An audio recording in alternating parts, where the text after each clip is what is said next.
So I had to show you this because this was off the one with the burn up from the previous videos, and this was the accumulator, and it has a sticker. It was thrown away in the garbage because it's not on the car, and he didn't know that, and that's important.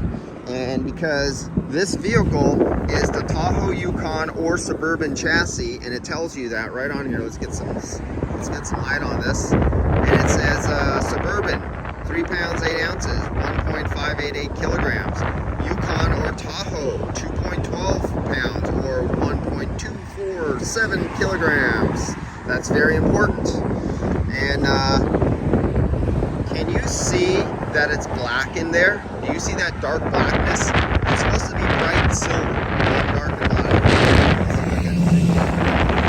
You see that in there? You see that gray black? That's from the burnt up compressor. This is why you don't reuse these things. That's from the burnt up compressor. The whole system is like that. God damn, these plates. So this is why you have to replace everything. Everything has burnt black metal flake oil, burnt oil, and when the aluminum of the pistons, before they actually burn up and rubber part, they make a microfine oxide that's like a 3000 grit sandpaper, so fine it goes through any kind of filter or screen or anything like that. That's part of that blackness that's inside there. Let's get you back down there so we don't get dizzy. And yeah, that was it on that. Let's see if we can see the other parts on this one. And I do need to take a picture of that. Let me take a picture.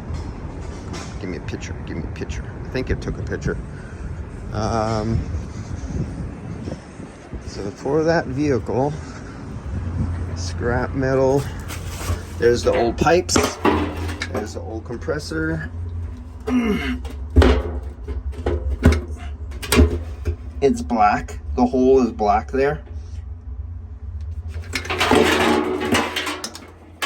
Look at all that. Oh my God, look at all that oil. What the hell did he do to that thing? You can see the discharge line right there. It's black inside. So, yeah, that's why you want to replace everything.